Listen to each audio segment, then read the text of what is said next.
खबर के हवाले से आज़ाद कश्मीर में जॉइंट अवामी एक्शन कमेटी की कॉल पर तीसरे रोज़ भी हड़ताल जारी है। पहिया जाम और शटर डाउन हड़ताल के बायस तमाम दुकानें और बाजार बंद हैं। मुजाहिरीन के काफिले आज़ाद कश्मीर के दीगर अजला से आज मुजफ्फराबाद पहुँचेंगे। इस वक्त सड़कों से पुलिस की नफरी हटा दी गई है और मुजाहिरीन भी रूपोश हैं। गुज़िश्ता रोज़ झड़पों में एक पुलिस एहलकार शहीद जबकि कई जख्मी हुए और मुजाहिरीन भी बड़ी तादाद में जख्मी हुए हैं। पुलिस और इंतज़ामिया ने सैकड़ों मुजाहिरीन को गिरफ्तार कर रखा है। सूरत हाल आज़ाद कश्मीर में जॉइंट अवामी एक्शन कमेटी की कॉल पर तीसरे रोज़ भी हड़ताल जारी है। पहिया जाम और शटर डाउन हड़ताल के बायस तमाम दुकानें और बाजार बंद हैं। मुजाहिरीन के काफिले आज़ाद कश्मीर के दीगर अजला से आज मुजफ्फराबाद पहुँचेंगे। इसी हवाले से मज़ीद क्या डिटेल्स हैं जानते हैं। मैं ज्वाइन किया है शाहिद कयूम ने। शाहिद कयूम, बताइएगा क्या सूरत हाल है वहाँ पर इस वक्त? जी, जॉइंट अवामी एक्शन कमेटी की कॉल पर आज आज़ाद कश्मीर भर में पहिया जाम शटर डाउन हड़ताल का तीसरा रोज़ है। दारुल हुकूमत मुजफ्फराबाद समेत बेशतर शहरों में जो हैं मार्केट्स जो हैं वो बंद हैं, जबकि ट्रांसपोर्ट का निज़ाम भी वो मुअत्तल है। एक सब इंस्पेक्टर पुलिस के जो हैं वो जहाँ बाग भी हुए, जबकि कई पुलिस एहलकार ज़ख्मी भी हुए। इसी तरह दूसरी जानब मुजाहिरीन की तरफ से भी काफ़ी बड़ी तादाद में जो मुजाहिरीन हैं वो ज़ख्मी हैं। पुलिस और इंतज़ामिया ने मुख्तलिफ शहरों में छापे मार कर जो मुजाहिरीन की बड़ी तादाद है उनको थानों में बंद कर दिया है। लेकिन आज तीसरा रोज़ है, पहिया जाम शटर डाउन हड़ताल है। 2 दिन के बाद जो आज मुजफ्फराबाद में कदरे अमन है, पुलिस रोडों पर दिखाई नहीं दे रही, जबकि मुजाहिरीन भी आज अपने घरों की हद तक महदूद हैं। जबकि जो आज़ाद कश्मीर के दीगर अजला हैं वहाँ के जो मुजाहिरीन हैं वो रावला कोर्ट में जमा होना शुरू हो गए हैं और वहाँ से वो आज दिन 12 बजे के बाद जो है वो मुजफ्फराबाद की तरफ मार्च करेंगे। इनको रोकने के लिए पुलिस की भी भारी नफरी मुख्तलिफ एंट्री पॉइंट्स पर तैनात कर दी गई है। गुज़िश्ता रात मज़ार जम्मू कश्मीर की जानब से मुजाहिरीन को और जॉइंट अवामी एक्शन कमेटी को मुज़ाकरात की भी दावत दी गई है, लेकिन इसके बावजूद उनने जो अपनी हड़ताल को पोस्टपोन नहीं किया और आज उसी तरह जो है आज़ाद कश्मीर भर में जो है पहिया जाम शटर डाउन हड़ताल का सिलसिला जारी है। ताज़ा तरीन सूरत हाल से मुताल्लिक आपने जाना, बहुत शुक्रिया आपका। गुज़िश्ता रोज़ होने वाले मुजाहरों में क्या कुछ होता रहा, कितना नुकसान हुआ, आपको तमाम तफसीलात दिखाते हैं। आज़ाद कश्मीर में जारी महंगाई के खिलाफ होने वाला एहतजाज खूनी हो गया। मुजाहिरीन और पुलिस में तसादुम के बायस मुतादिद मुजाहिरीन और पुलिस एहलकार जख्मी हुए। फायरिंग से एक ASI जाम भाग भी हो गया। अवामी एक्शन कमेटी की जानिब से महंगाई और टैक्सेस के खिलाफ मीरपुर से मुजफ्फराबाद तक लॉन्ग मार्च का ऐलान किया गया। मुख्तलिफ अजला में मुकम्मल और जुज़वी हड़ताल की गई। मुख्तलिफ शहरों से मुजफ्फराबाद जाने वाले काफिलों को जगह जगह पुलिस का सामना रहा। कोटली, नकियाल, मीरपुर में मुजाहिरीन और पुलिस आमने सामने आ गए। मुजाहिरीन ने रुकावटें तोड़ दी। पुलिस और मुजाहिरीन में झड़पें होती रहीं। मीरपुर में मुजाहिरीन की फायरिंग से ASI जाम भाग और 3 एहलकार जख्मी हो गए। मुजाहिरीन ने मजिस्ट्रेट समेत मुतादिद शहरियों की गाड़ियों को आग भी लगाई। कोटली मीरपुर रोड पर मुजाहिरीन ने पुलिस एहलकार को पहाड़ी से खाई में फेंक दिया। वज़ीर आज़म आज़ाद कश्मीर ने अवामी एक्शन कमेटी को मुज़ाकरात की दावत दे दी है। चौधरी अनवारुल हक कहते हैं कभी मुज़ाकरात से कदम पीछे नहीं हटाए। एहतजाज करने वालों में कुछ शरपसंद अनासर भी थे। कमेटी हुकूमत से मुज़ाकरात करके कोई अवामी रिलीफ के ऊपर बात करना चाहती है तो इसके लिए भी मैं उनको फौरी दावत देता हूं कि आएँ, तशरीफ़ लाएँ, जिस भी सतह पर बात करना चाहें। हुकूमत उनके जो 2 मुतालबे हैं आटे और बिजली के हवाले से जो हुकूमत आज़ाद कश्मीर के मैंडेट में हैं, उसके लिए हुकूमत आज़ाद कश्मीर पूरी तरह उनको एक दफ़ा फिर दावत देती है और जो मुतालबात हुकूमत पाकिस्तान से रिलेटेड हैं, ministry of water and power से रिलेटेड हैं, उनके ऊपर भी मौसर तरीन हुकूमत नुमाइंदगी की यकीन दहानी दिलाती है कि उस पर पिछले 45 दिन में जो फेडरल गवर्नमेंट के साथ मिनिस्ट्रियल सतह पर मुज़ाकरात हुए तो तकरीबन 90% मामला जो हैं वो यकसू हो चुके हैं। इस वक्त वज़ीर ख़जाना सेमिनार से खिताब कर रहे हैं। वो उसकी प्रेपरेटरी मीटिंग्स जो हैं वो इस वक्त जारी हैं। तो ये जो प्रोग्राम है it's about longer and a bigger program और उसकी 2 वजूहत हैं। एक तो ये है कि हमने परमानेंस लानी है, जो मैक्रो इकनॉमिक स्टेबिलिटी हमें इस वक्त नज़र आ रही है, और दूसरा है कि जो स्ट्रक्चरल रिफॉर्म्स करनी है। और स्ट्रक्चरल रिफॉर्म्स के ये जो पैनलिस्ट हैं इन्होंने बहुत ज़बरदस्त बातें की हैं and therefore I do think that the industry and the government are very aligned in terms of how we are going to take things forward. ये जो प्रेसिडेंट साहब ने पहले बातें की हैं कि हमने ये इसको इसको जो बर्डन ऑफ टैक्स है इसको हमने कैसे डिस्ट्रीब्यूट करना है, और जो डॉक्टर हफीज़ पाशा यहाँ सारे बात करके गए हैं कि टैक्स टू जीडीपी कहाँ है, हमारे जो करीबी ममालिक हैं वो कहाँ हैं और इसको हमने आगे कैसे लेके जाना है। तो देखिए इसमें दो चीज़ें हैं जो हमें करनी पड़ेंगी। There are 3 very key reforms जिन पे हम काम कर रहे हैं। Tax to GDP, the second thing is the energy, उसमें मैं 1 मिनट में वापस आता हूँ, and the third thing is the SOE reforms and the privatisation agenda, क्योंकि उस पर भी यहाँ बातें हुई हैं। तो टैक्स टू जीडीपी में हमें 2 चीज़ें करनी है। पहली बात तो ये है कि जो इस वक्त हैं उनमें हमने इन्फोर्समेंट लानी है।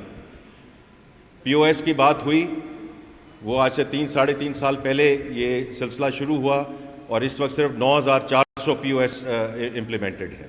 टैक्स एंड ये ट्रैक एंड ट्रेस की बात हुई, उसमें मैं पहली बात कर चुका हूँ कि फंक्शनैलिटी थी, इम्प्लीमेंटेशन नहीं हुई। वो कैसे नहीं हुई और क्यों नहीं हुई उसको हम दोबारा आगे लेकर जा रहे हैं, और उसको क्योंकि ये शुरू होना था टोबैको से, फिर आना था शुगर पे, फिर फर्टिलाइज़र पे, फिर सीमेंट पे, and then into other sectors, and the reality is did not happen the way it was suppose to happen. तो उसमें हमें इन्फोर्समेंट लानी है,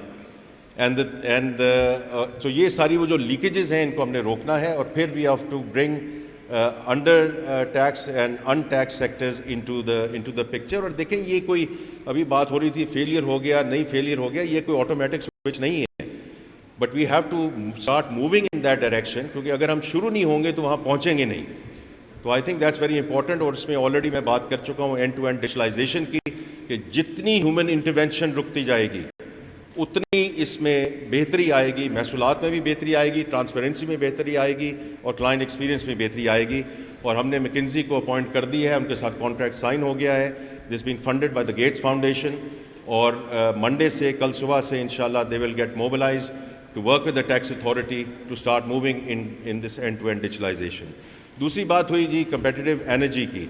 जितनी बातें यहाँ कही गई हैं वो बिल्कुल ठीक कही गई हैं, और हमें उनको between the minister of power, minister of petroleum, इनको उनके साथ हम इसको आगे लेके जा रहे हैं। उसमें भी 2 चीज़ें हैं, enforcement and what we need to do in terms of इस्तिलाहात। Enforcement in case of energy is leakage which is an euphemism for theft. तो हमने उस थेफ्ट को रोकना है और वहाँ इन्फोर्समेंट आएगी। और दूसरी चीज़ है कि हमने जो डिस्कोज़ हैं, जो अभी ट्रांसमिशन की बात की गई, डिस्कोज़ को हमने कैसे लेके जाना है आगे, उसकी पहली चीज़ आप देखेंगे कि हमने उनके जो बोर्ड्स हैं उनको हम चेंज कर रहे हैं, उसमें प्राइवेट सेक्टर के लोग ला रहे हैं, और वो इंशाल्लाह जो कॉर्पोरेट गवर्नेंस है वो आप देखेंगे जो वैस लगारी साहब उसको आगे कैसे लेके जा रहे हैं। इंशाल्लाह in the next week to 10 days you will see the announcements about those boards. और फिर ये जो डिस्कोज़ हैं हमने इनको कंसेशंस की तरफ लेके जाना है आला टर्किया, और या प्राइवेटाइजेशन की तरफ लेके जाना है, और अ कॉम्बिनेशन ऑफ बोथ। तो ये चीज़ें हम आगे लेके जा रहे हैं। And the third thing is SOE reforms.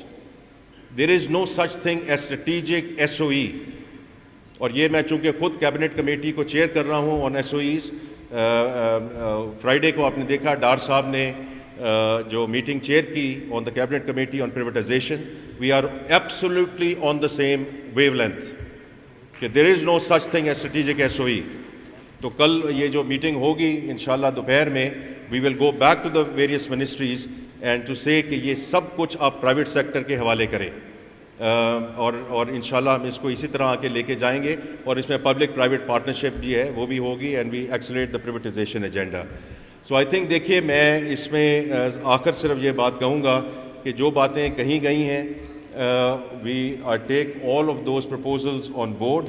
Privatisation में भी जिस साहब ने भी कहा कि आप सिर्फ फॉरेन इन्वेस्टर्स देख रहे हैं, both in PIA and in the Islamabad airport, they are local investors who are bidding, and I hope they take it forward with the foreign operators. तो ऐसी कोई बात नहीं है कि सिर्फ हम फॉरेन इन्वेस्टर्स को देख रहे हैं।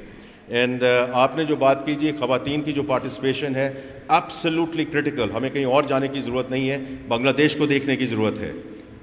Participation of the women in the workforce has been a very important part in terms of how they have taken it forward. मैं once again जी FPCCI का बहुत शुक्रिया अदा करना चाहता हूँ। आप लोग संडे को आपने ये यहाँ ये महफिल जो है मुनक्किद की, We will inshallah, this is the start of the dialogue, we will inshallah stay in dialogue and take it forward with your help. बहुत शुक्रिया जी, thank you. वज़ीर ख़ज़ाना मोहम्मद औरंगज़ेब कॉन्फ्रेंस से ख़िताब कर रहे थे। हम टैक्स नेट से पीछे नहीं हटेंगे। उनका कहना था कि पाकिस्तानी रुपए की कदर में काफ़ी हद तक अब इस्तेहकाम आ चुका है। कल फिर से हमारी IMF के साथ मुशावरती मुलाकात भी होगी। आगे बढ़ें, आपको अहम खबर दें कि सदर मुमलिकत आसिफ अली जरदारी ने आज़ाद कश्मीर मामले का नोटिस ले लिया है। ज़राए के मुताबिक सदर मुमलिकत ने आज ऐवान सदर में अहम इजलास तलब कर लिया। सदर मुमलिकत ने पार्लिमानी party peoples party Azad Kashmir को भी आज तलब कर लिया है। पीपल्स पार्टी आज़ाद कश्मीर के वज़रा और पार्टी अहदेदार आज के इजलास में शिरकत करेंगे। आज़ाद कश्मीर के वज़रा और पार्टी अहदेदार मामले पर सदर मुमलिकत को ब्रीफिंग देंगे। आज़ाद कश्मीर एहतजाज और मुतालबात से सदर मुमलिकत को आगाह भी किया जाएगा।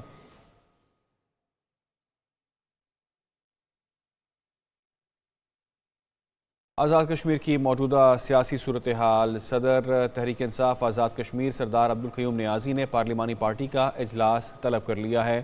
तहरीक इंसाफ आज़ाद कश्मीर की पार्लिमानी पार्टी का इजलास आज इस्लामाबाद में होगा।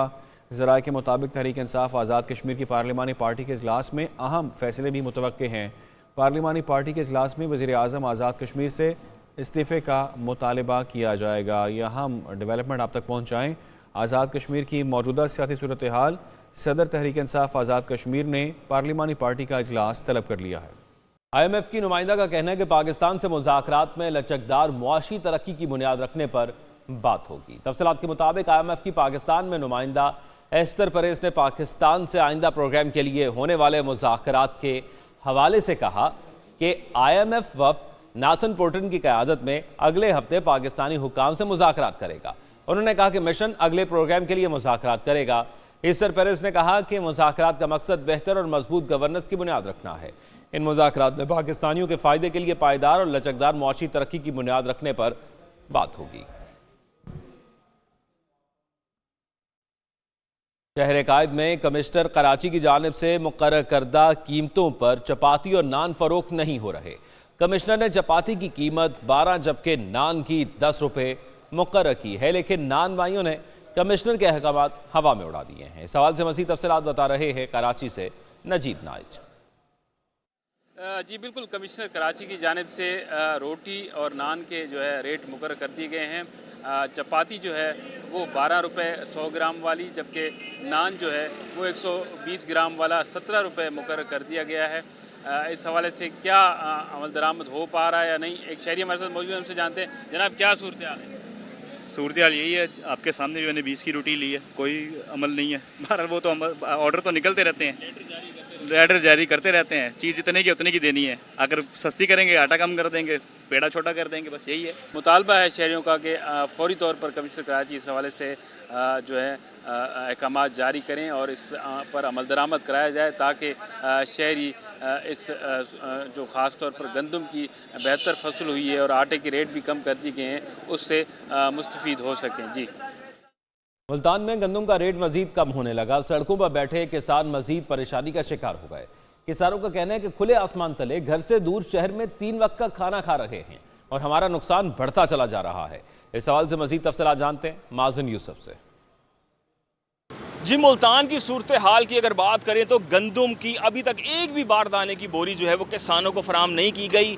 रोड पे सड़कों पे जा बजा किसान जो है वो शदीद गर्मी में परेशानी की हालत में यहाँ पे बैठे हुए दिखाई दे रहे हैं। 3 वक्त का खाने का भी खर्चा और दीगर भी खर्चे जो है वो किए जा रहे हैं। कितनी परेशानी है, क्या सूरत हाल चल रही है? कोई रेट नहीं मिल रहा, कोई साले लाल मुआवजा नहीं हो रहा, कोई अच्छी साकू नहीं इसकी मिली। असा बैठे हैं, ना कोई इतने खावन अच्छा मिलता है, ना कोई ऐसा सिस्टम है। तो 3 टाइम खाने का भी खर्चा हो रहा है? 3 टाइम खाने का खर्चा भी है। गंदम लेने के लिए कोई तैयार ही नहीं है।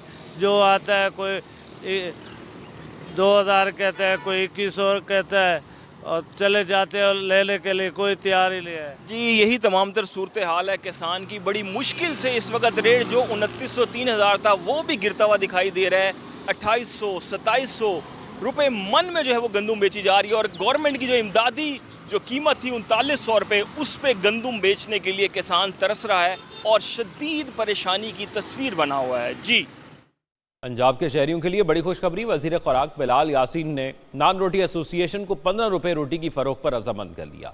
वजीर खुराक से सदर मुत्तहिदा नान रोटी एसोसिएशन के वफ्द के हमरा मुलाकात। नान रोटी एसोसिएशन ने 15 रुपये की रोटी फ़रोख्त करने की यकीन दहानी करवा दी।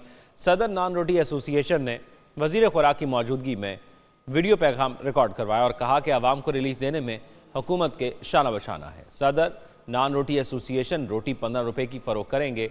वजीर खुराक ने कहा नान रोटी एसोसिएशन हुकूमती नोटिफिकेशन पर अमल दरामद यकीनी बनाएगी।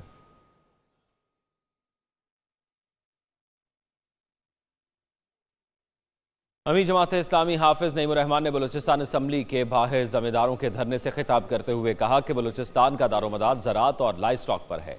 गैस और बिजली के अलावा लापता अफराद का मसला भी हल होना चाहिए। उन्होंने मजीद कहा कि वज़ीर आला बलूचिस्तान वकील बनने की बजाय जज बनकर फैसला करें। बलूचिस्तान के छोटे काश्तकार बड़ी मराद के हकदार हैं। मजीद बोले कि गंदम के सरकारी नर्ख हक़ाइक़ के मुताबिक नहीं है। तो उन्हें ये सिर्फ 3 घंटे बिजली फराहम करने का कोई मतलब नहीं है, सिवाय इसके कि आप पूरी फसल को तबाह करने के लिए इक़दाम कर रहे हैं। वजीर आला साहब आपके वकील क्यों बने हैं? वजीर आला साहब तो खुद जज हैं, उनकी हुकूमत तो विफाक में भी है, सूबे में भी है, सदर भी उनके हैं। जिन जमातों की हुकूमत बलूचिस्तान में, उन्हीं जमातों की हुकूमत विफाक में है, तो उन्हें जज की कुर्सी पर बैठकर अपने आप को वकील नहीं कहना चाहिए, बल्कि फैसला करना चाहिए और बिजली फराहम करनी चाहिए और ट्यूबवेल चलाने चाहिए। नून लीग पीपल्स पार्टी को वफाकी हुकूमत में शामिल करने के लिए कोशां। ज़रा के मुताबिक इस हवाले से दोनों जमातों के मरकजी रहनुमा कौमी असम्बली इजलास में बातचीत का आगाज़ करेंगे, जिसमें स्पीकर कौमी असम्बली अयाज सादिक का अहम किरदार होगा। नून लीगी ज़रा के मुताबिक लीगी क़यादत बजट से कबल पीपल्स पार्टी को हुकूमत में शामिल करने की ख्वाहां है। वज़ीर आज़म शहबाज शरीफ गुज़िश्ता मुलाकात में बिलावल भुट्टो को हुकूमत में शमूलियत की दावत दे चुके हैं।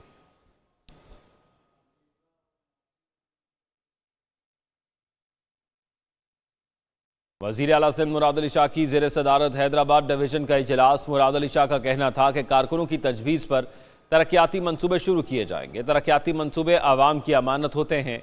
तरक्याती स्कीम्स की तैयारी होने के बाद हम सब का फ़र्ज़ है कि उनकी हिफाजत करें। हैदराबाद डिवीज़न की तरक्की के अलावा तमाम मसाइल आपकी हुकूमत हल करेगी। तमाम बल्दियाती इदारे अपने इलाकों में काम करें। बल्दियाती निज़ाम के तहत मकामी सतह पर मसाइल बल्दियाती इदारे हल करेंगे। एक और अहम खबर दें आपको। Azad Kashmir joint action committee की मरकज़ी क़यादत का पुरतशद्दुद वाक़यात से लातल्लुक़ी का इजहार। मरकज़ी क़यादत ने इन पुरतशद्दुद वाक़यात से न सिर्फ लातल्लुक़ी का इजहार किया है, बल्कि भारत के मनफी प्रोपेगेंडे को बेनकाब कर दिया है। तमाम मेंबरान ने इस बात का इरादा किया कि हमारी तहरीक पुरअमन है और रहेगी। क्या तफसीलात हैं मज़ीद जानते हैं। मैं ज्वाइन किया है नुमाइंदा खसूसी सदीक सादिद ने। सदीक, क्या तफसीलात सामने आई? जो Azad Kashmir joint action committee है, उसकी मरकजी क़यादत ने जो तशद्दुद वाक़यात आज़ाद कश्मीर के मुख्तलिफ शहरों में हो रहे हैं, उन वाक़यात से मुकम्मल लातल्लुक़ी का इजहार किया है और उनके बाकायदा तौर पर जो वीडियो बयानात हैं वो भी सामने आए हैं, जिसमें मरकजी क़यादत ने इन पुरतशद्दुद वाक़यात से न सिर्फ लातल्लुक़ी का इजहार किया, बल्कि भारत के मनफी प्रोपेगेंडा को भी बेनकाब किया है और इस बात का तमाम मेंबरान की जानिब से अदा किया गया उनकी तहरीक पुरअमन है और रहेगी। और सोशल मीडिया पर जो रियासत पाकिस्तान के खिलाफ प्रोपेगेंडा किया जा रहा है वो किसी तौर पर काबिल कबूल नहीं है। वो पाकिस्तानी है और पाकिस्तान उनका है और जो भारत है उसका मीडिया मकबूजा कश्मीर में मजालम को दबाने के लिए बेबुनियाद इल्जाम लगा रहा है, ठीक है, कोई ताल्लुक नहीं है। जी ठीक है, बहुत शुक्रिया सदीक सादिद, आपने तफसीलन आगाह किया। बाद में सूरज ने आंखें दिखाना शुरू कर दी हैं। गर्मी और तेज़ धूप की वजह से शहरियों ने दोपहर को घरों से निकलना कम कर दिया है। इस्लामाबाद में आज का दर्जा हरारत 35 डिग्री सेंटीग्रेड तक जा सकता है। महकमा मौसमियात का इस हवाले से क्या कहना है, आइए जानते हैं वहाँ मौजूद हमारी नुमाइंदा सनाबिल जाकी से। जी बिल्कुल, इस वक्त मैं मौजूद हूँ शहर इक़्तिदार में, जहाँ सूरज ने अपने रंग दिखाना शुरू कर दिया और इसी के साथ ही गर्मी में भी इजाफा हुआ है। अगरचे 2 दिन पहले बारिश हुई है, लेकिन इसके बाद गर्मी में मज़ीद इजाफा हो गया है। महकमा मौसमियात के मुताबिक इस्लामाबाद का पारा 35 डिग्री सेंटीग्रेड तक जा सकता है। मज़ीद महकमा मौसमियात ने यह भी कहा है कि शाम के वक्त आज इस्लामाबाद में मतलब जुज़वी तौर पर अबर-आलूद रहेगा। अगर हम पहाड़ी इलाकों की यहाँ पर बात करते हैं, मरी, गलियात, सवात, एबटाबाद, वहाँ पर मतलब जुज़वी तौर पर अबर-आलूद रहने का इम्कान ज़ाहिर किया गया। अगर हम पंजाब की तरफ जाएँ। पंजाब में मौसम खुश्क और गर्म रहने का इम्कान है और मज़ीद अगले 2 दिन तक मौसम मज़ीद गर्म होने का इम्कान ज़ाहिर किया गया है। अगरचे लू चलना पाकिस्तान में एक आम बात समझी जाती है, लेकिन महकमा मौसमियात की तरफ से हीट वेव का खतरा जाहिर किया गया और ये कहा गया है कि धूप से बचने के लिए घरों में रहा जाए और गैर ज़रूरी सफ़र से इज्तनाब किया जाए। जी शुक्रिया आपका तफसीलात से आगाह करने के लिए। मानसरा में नारान रोड घनवाल के मकाम पर लैंडस्लाइडिंग के बायस बंद हो गई है। सड़क के दोनों तरफ ट्रैफिक की लंबी कतारें लग गईं और स्याह फंस गए। शाहरा कागान पहाड़ सर करने के बायस बंद है और बहाली का काम शुरू ना हो सका। रात 3 बजे से बंद मेन वादी कागान रोड खोलने के लिए ताहाल किसी भी इदारे की मशीनरी ना पहुंच सकी। रात गए से स्याह सड़क बंद होने से फंस कर रह गए हैं।